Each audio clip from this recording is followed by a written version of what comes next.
That MRI changed my world upside down. They said the tumors are there and we just give you 7 days to live. I very categorically told that I'm going nowhere. I have to be with my daughters because I was bringing up a daughter also in disability. And then that typical thing that, oh, ये तो जिंदा लाश है, ये तो liability है, बोझा है. She is paralyzed. Elder daughter has got her hemiplegia, and younger child is also a daughter. What was the inner voice like for you, right? Because you overcame all of that, and today we've got all of this behind in the backdrop. I'm not gonna let death take me away. If I stay positive, if I look for solutions, I will be able to say, bring it on. Happy that I'm a little bit of a rebel, but rebel with purpose. And what would you say to women in general? A lot of us out there delay ambitions because life runs on a fixed timeline. Those who will play the game will win the game. Sitting in the spectator's stand, you are only a cheerleader. I chose sports. I did the same exercises and I was called an athlete. From patient to athlete. I could have not made it, gone back after 2 years as a loser, because there's no shortcut to success. Of course.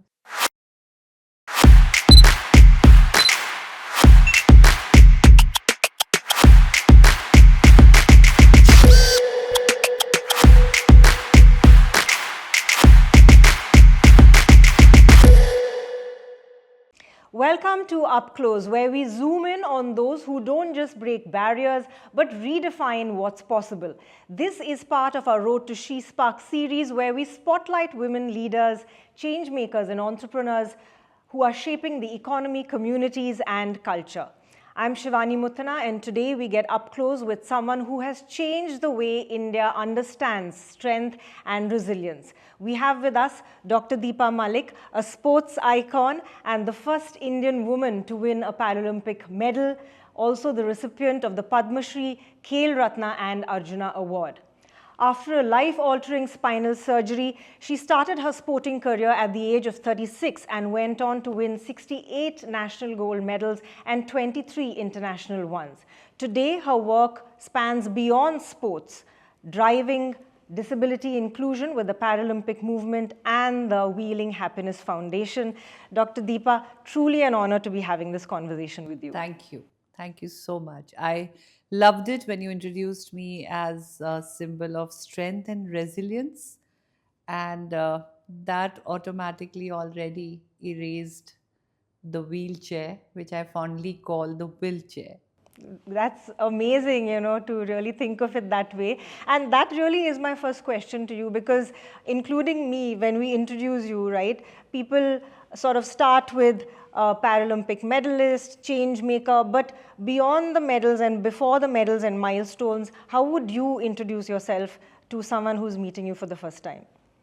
Someone who loves life, someone who understands that life is precious and we don't just have to live it, we have to be alive. That's a great note to start off with, just being alive and being thankful for every day. And you've grown up with an army background, right? A world shaped by discipline, structure, and service. So do you have a sense of that in your daily life, what really guides you through the decisions that you make? Definitely, because you have grown up subconsciously learning the art of time management, punctuality, always having a plan B. Changing places every 2 years means you're adapting to new friends, new people, new relationships, new teachers, accommodations, houses are moving, you're packing. And every time there is a transfer, you are again going through your stuff. You have that sense of giving up also, because there are certain toys which are given away. You don't carry them from one station to another. So this accepting the change and letting go and rebuilding again in the next station. I have changed 9 schools in 12 years of my educational years. So somewhere that makes you adaptable, accepting of challenges. And even when you look at your father, sudden duties were assigned. So we could be planning to go for a movie in the evening, Yeah. and Papa is recalled for a training or some kind of a emergency that has happened in the protocol order. So you don't get disappointed. Mm-hmm. That level of disappointment, instead you are subconsciously prepared, and so the fear of unknown Mm-hmm. is a little less. The other thing which helped me in particular, that disability strikes a person in line of service. You get injured at the war, at the training time, you are posted in the border area, insurgency areas. You can lose a limb, you can lose an eye.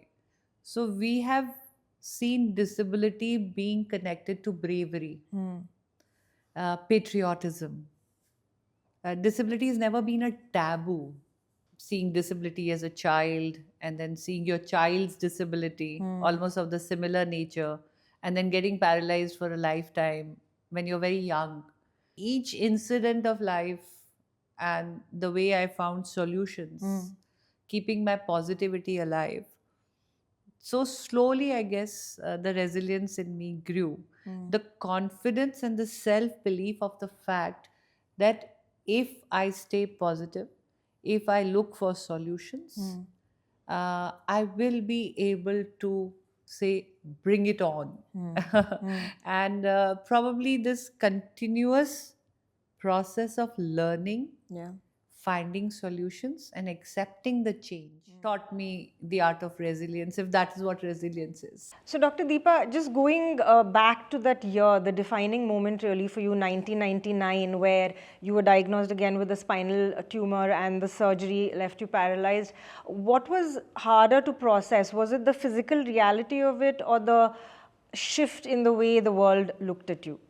I think disability was more in the eyes of others than in myself. I believed in learning, rehabilitation, occupational therapy, accepting paralysis as a lifestyle.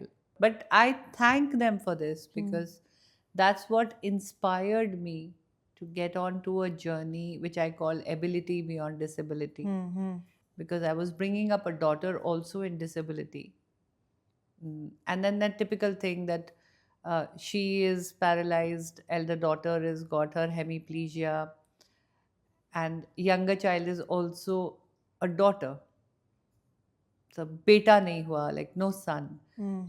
I felt that this was the best combination for us, because uh, the kind of support and help we needed, even while bathing, changing, me turning on a side to take a bedpan, it was easier having daughters. It's amazing how you see the glass sort of half full rather than half empty, and you always speak about the possibility over limitation. So, how difficult was it to really, inculcate and imbibe that mindset? What was your journey of actually getting there?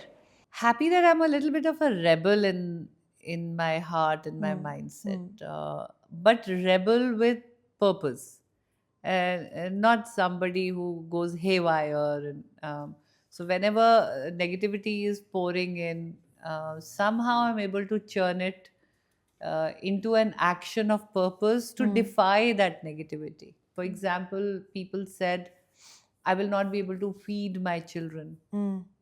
I'm going to be room bound because I don't have a bladder or a bowel control. So I opened a restaurant, uh, and then I was practically packing food packets for the class picnic of the entire class, or hosting birthday parties of other kids in my restaurant. So I wasn't just feeding my kids, I was also making it easy for others through my entrepreneurial initiative of this garden restaurant. They said I will never be able to step out. Well, my third passport is filling up. It's almost time to apply for the fourth one. I've traveled almost half the globe. And so they said, oh, she's sitting on wheels of a wheelchair. My God, wheelchair bound. And I said, wheels are symbol of movement. And if these wheels are a taboo in your eyes, I'll go back to the wheels of a bike of a car which you understand. Because if somebody is sitting on a bike, they accept those wheels for mobility. Yeah. When they are driving a car, they feel, women feel empowered that they're driving a car, that we are steering the wheel. But when sitting on my wheelchair, which is my assistive aid, I steer a wheel, I'm a patient. Why? And this whole journey of standing up as a voice for policies and changes in the policies, that I think was more fulfilling experience for me. Right. I see women coming to the rehabilitation center because they're coming from the rural area. They still are wearing a salwar kameez. Instead, they can wear a track pant. They can wear a long t-shirt so that it is convenient for the rehabilitation trainer to do their exercises. So these little changes is what we needed to speak about. The way you talk about everything that you've been through, it's just adversity one after the other that's struck from all corners, but you've lived a very normal life and very loudly, and everyone's thankfully becoming more acceptable of it. But take us through some of those challenges, right? Like through the years of your initial diagnosis, we also had the Kargil war at that point in time. I belong to out and out army family, father-in-law, brother, husband. And when there's war, they all go. And you have to accept it. And if you see my MRI report, it's very, it can be melodramatic that the day it was my daughter's birthday. But that MRI changed my world upside down. They said the tumors are there and we just give you 7 days to live, because the way it's swelled up, it can break any time and create an infection all over your organs in your body, in your brain, because it's in the spinal column. Having that report in my hand and a birthday invitations which had already gone out, to go back and yet conduct a birthday party for your child, knowing that you're going to die very soon. Uncertainty had already struck. And when you switch on the television at home, you see people dying at the Kargil war. So it was a birthday being celebrated with death looming all around. A very difficult day.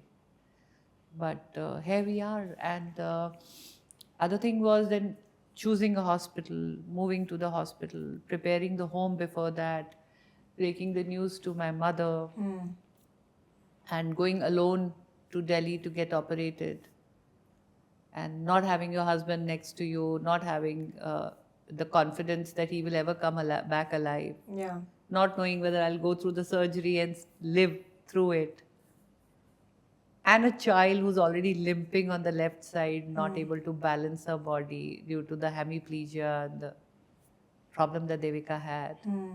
It was traumatic. It was. What was the inner voice like for you, right? Because you overcame all of that, and today here we are, like you said, we've got all of this behind in the backdrop. At 36, you started your sporting career. Inner voice was definitely that I'm not going to let death take me away. Death was never an option given to myself or to the Almighty. And I believe that is what is the energies that one can work around with. If anybody wants to know anything from my life, they should understand that manifestation, focus on the right things, and erasing of doubts can really take you a long way. When I was preparing for my Rio medal, everybody, my event had changed. I was practicing all along for javelin. I had already won 2 consecutive Asian medals with 2 new Asian records in javelin, and I was only preparing for javelin as my main event. And in 2011, probably I had taken a shot put medal, the first ever man or woman medal of Athletics World Championship in New Zealand. But post 2011, I only practiced javelin. And then suddenly, 11 months before the competition, of an Olympic level competition, You come to know that there is no javelin, it's shot put. And you're 46 years old. Wow. And the whole world is telling you you're too old. Gracefully retire. Because your last achievement is your consecutive Asian record. You have won a National Role Model Award from the President of India. You have won an Arjuna Award already. So you're pretty much on the pedestal. Gracefully retire. I said, no, I want to give myself a chance. I want to be at the Paralympics. Yeah. You started at 36, at a time when most other athletes think of retirement. So, what was that thing that told you it's not too late? And how do you prepare your mind for an athlete's sort of mindset when your body is, functioning differently? I worked on the strength of the purpose. Sports was only a medium. I have spastic paraplegia. I have to do my spasm relaxation, passive movements. I have to strengthen my upper body. I have to do my neck exercises because I can only move around with the help of two arms. My shoulders are also not too good because I have a kyphotic deformity. So I have to keep my arms moving. I have to do something for the blood to flow through the body. But everything I did, it was that I was an ill person with some ailment and I'm in a treatment. I feel if somebody is wearing spectacles for weak eyes, it's so accepted. Nobody calls them blind or anything. But if I am doing my daily routine exercises for maintenance of my body, now if a person who's walking is doing yoga every day, they are appreciated. Oh, she's a health freak or she's health conscious. But if a person sitting on a wheelchair with paralysis is doing daily exercises, and I need assistance and I need experts, so there is an occupational therapist, a physiotherapist who comes. So, so why aren't you taking it as my lifestyle? Instead, you are saying that I'm a patient. I chose sports. I did the same exercises and I was called an athlete. From patient to athlete. The identity changed, the perception changed. The achievements that you have really accomplished now in terms of breaking records, there you didn't just challenge physical limits, you were also redefining and challenging ideas around age, around gender, around disability. Did you also feel Also the weight? patriarchy. Yeah, patriarchy. Did you feel the weight of all of that while you were performing, or it hit you later? Normally it hits me later when I sit in interviews like this that did I really do it this way? Did I actually become a symbol of all this, what you are describing me as? Because at that point of time, I was only moving in a direction to feel better within, because there were few things which were hurting me, how society was treating me. And my society was an educated society, yet feeling the taboos and the glass ceilings. It just made me understand that tomorrow my daughter's also going to grow up in the same world. It needs to change. But now, when I look back, I'm glad I did what I did because it paved the way for many women to drive in disability, many women to accept and love their bodies the way it is. And what would you say to women in general as well, right? Because a lot of us out there delay ambitions because life runs on a fixed timeline. Probably there is always a sense of guilt that women carry, that if I'll do this, I will not be able to do that, which they in their own mindset as priorities based on the stereotypes constructed, woven for women. Uh, they need to understand that following their passion, making an identity which makes them feel happy about themselves is not going to make them a better person, to be a better family member or a better homemaker or a better mother. You'll be more confident about yourself. So you'll be raising confident kids. Yeah.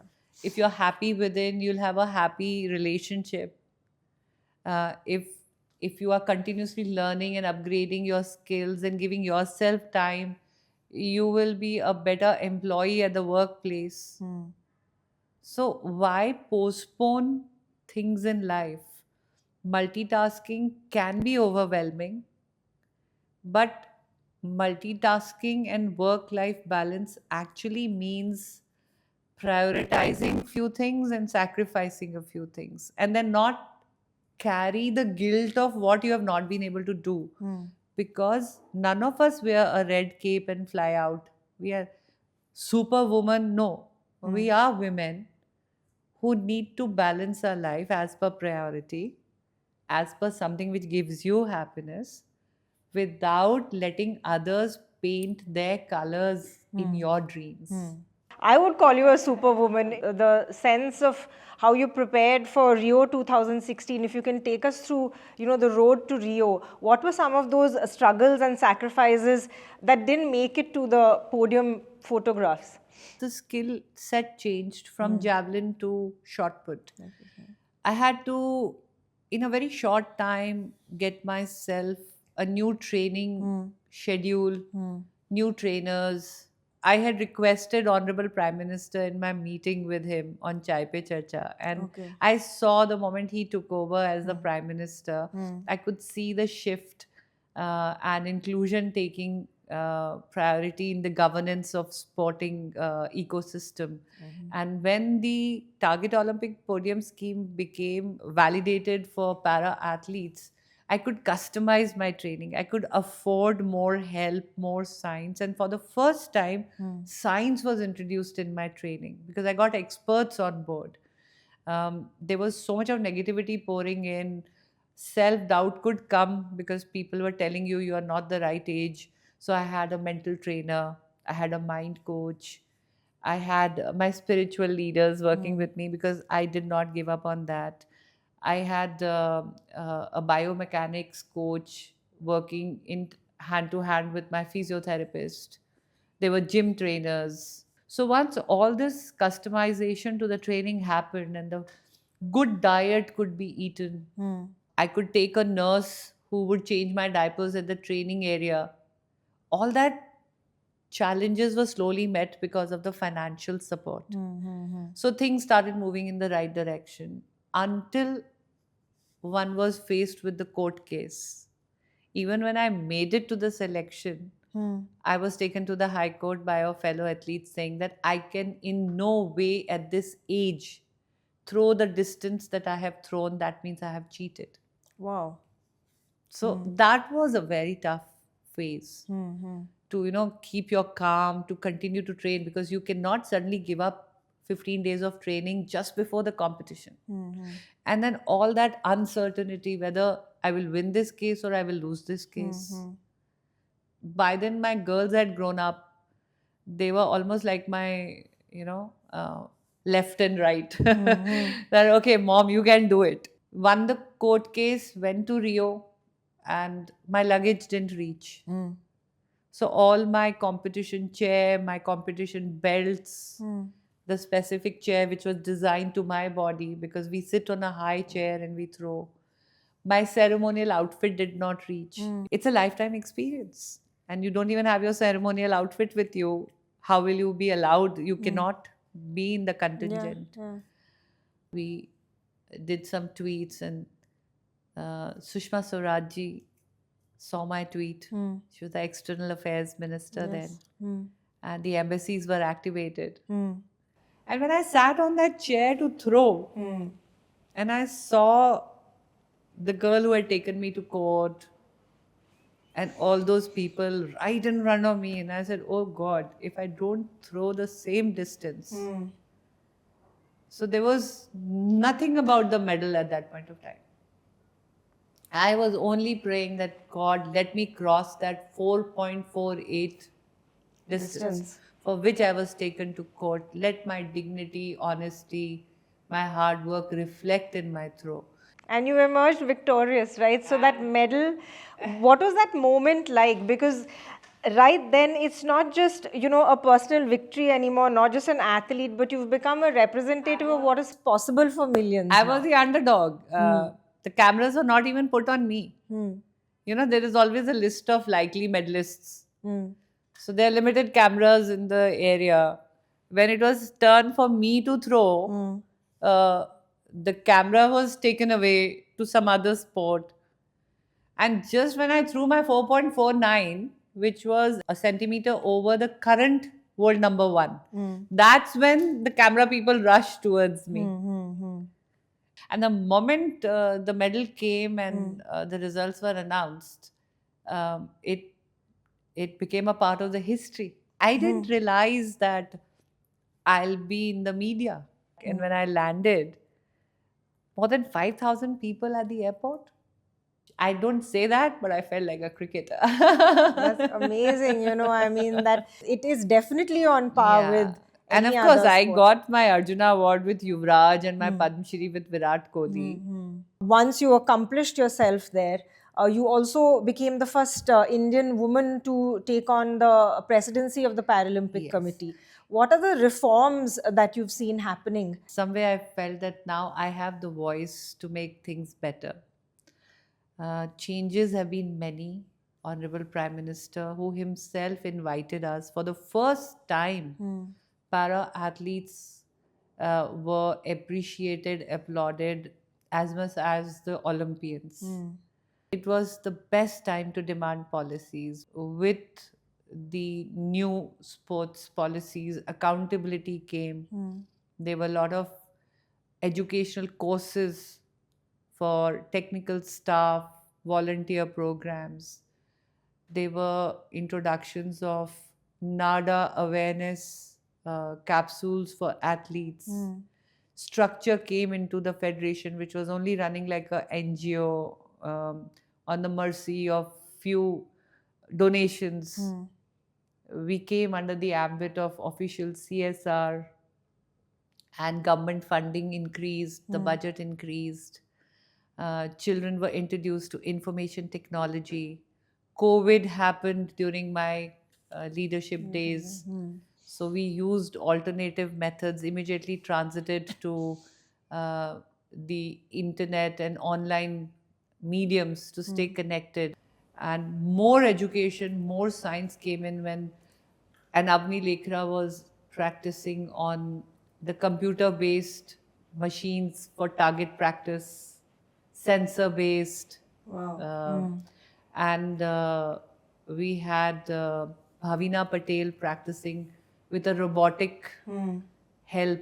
And coming from a severe disability, I understood that what is rest, what is the kind of travel, what kind of flights are required, when to fly, which disability, and give them the optimum rest, and how to motivate girls to come and play and reach out to their families to let them play, to give them a safe environment, to bring in the structure of athlete council, women in sports committee, make better budget proposals, reach out to federations and encourage them to be more structured about the development of para sports. For example, para canoeing developed, para taekwondo, para badminton, para archery.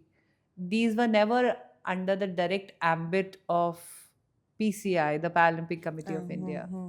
It's great to see the government actually backing, accessibility and Yes. inclusion today. Yes. You also run the Wheeling Happiness Foundation, Yes. where you're not just lending your name, you're actually building the institution. Devika has been a psychology student, and both of us have risen above our disabilities. So that is where it was born. It started with supporting with counseling, caregiver counseling, reach it out to people, telling them what are the paperworks required to get the right certificates. Even para athletes had no clue how to fill forms for visas, how to get their disability certificate made through the government, how to apply for an athlete license, timely submit their fees. Because so we created that uh, doorway for them to come to us. Some children did not even have money to buy spikes and shoes, running shoes. They could not afford nutrition or training support. It takes a while to get into the Target Olympic Podium scheme because that's an elite scheme. So we started identifying people who could be a great source of podiums to the country, but needed the jumpstart grassroots level support. 90 families we adopted where the breadwinners were persons with disability and needed a lot of help. That's even a greater feeling when someone you have shown a door has mustered up the courage to go through the door and done better than you. Yeah. It's so much more empowering. You've now become a national advocate, right? Your voice has gone much beyond the field. How did you sort of get there in terms of also now becoming a motivational speaker? You've got a book out last year, Bring It On. If you Yeah, can tell us about it's that as well. so this book is actually from my childhood to the moment of winning the medal. The backstory. Yeah. When people have the perception of you as a winner, they only see the stardom. Target Olympic Podium Scheme happened in 2015-16. From the age of 36 to 46 also I was playing. How to manage. I used to do grueling rallies to get CSR or sponsorships, because motorsports people could give sponsorship, but not for parasports because nobody even knew what they were. And how one chose to leave the comfort of a palatial farmhouse and overnight decided to come to the capital with nothing in her hand except a wheelchair and a suitcase. For me, if changes had to happen, training opportunities had to happen, and Commonwealth had brought me here. For my opening ceremony of the Commonwealth Games, my husband was not here. He just felt that, oh, she just left home. I have been the major breadwinner for last decade or so. Yeah. To be successful, you have to step out of your comfort zone. You have to accept a bit of a risk. I could have not made it. I could have gone back after 2 years as a loser. But I think focus on right manifestation and belief in your hard work, because there's no shortcut to success. Of course. बहुत मेहनत करनी पड़ती है. The world may not move sometimes the way you want it to. So, how do you personally also balance hope with realism when change is sometimes slow? That's where three very beautiful words come up: never give up. Because consistency is the key. Like even in the sports language, we say, those who will play the game will win the game. Sitting in the spectator's stand, you are only a cheerleader. Yeah. And you will go away without even remembering 2 days later as to who was the winning team or who was the losing team. If you want to be a winner, you have to be on the ground and you have to be playing the game. You want something to happen, something to change, you have to consistently push for it and keep trying. Sometimes, for example, swimming never happened for me. I created a world record by swimming against the current in River Yamuna. That was a huge challenge for the body. But in a 50-meter pool, it was not happening because of the kind of disability I was in, the kind of body I was in. I was never going to make it to a podium. So I transited. I didn't stop playing. I just chose athletics. And I continuously kept on winning medals. But within the athletics, javelin, shot put, discus, they were more survival instincts, because that happens in para sports. They're like how javelin was raised and shot put was brought. This is one thing that every athlete, and I tell people in disability sports that with so many disability types, and suddenly in a particular region, what sport is more popular, what are the level of participations coming in to make the sport popular, to make the competition a fair one, to have more people competing. Your sport might change. Sometimes you get 100 meters, sometimes you may not get 100 meter, you may get a 200 meter in your disability category. You have to be a little adaptable. And that worked for me. Nothing but just, admiration.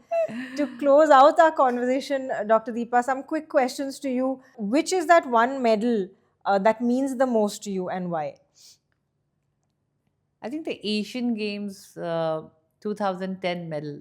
I had seen Asian Games with my father in 1982, and I was thinking that 2010, sitting in the same stadium where I was as a sixth grader watching Team India. Though I made it to that stadium, I made it to the Team India, and my childhood dreams of waving out to the crowd, all that came alive, but I did not win a medal. The biggest turning point was the Asian Games medal, which Okay. happened to be the first female Asian Para Games medal athletics. That immediately gave me a qualification to World Championship. What is the one misconception about disability that you want dismantled? And what is really misunderstood about inclusion and diversity? It's a favor being done. It is a good deed. It is charity. No. Inclusion and diversity means creating an atmosphere of equal opportunities for all, putting your focus to equity. Yes. If you're not giving that and you're just creating 5 jobs for persons with disabilities and not giving them an equal play field to deliver their optimum capacity, then you are not doing inclusion in the right way. That has been my journey. I wanted to add the words travel, fashion, picnic, laughter, cooking, traveling, entrepreneurship, driving, education, happiness to the word disability. It's so refreshing to see you so full of life. Your journey is really a masterclass in reinvention and belief, Dr. Deepa. Thank you so much for Thank giving you. us this time. It's been a pleasure. Thank you. Really enjoyed the conversation. Likewise.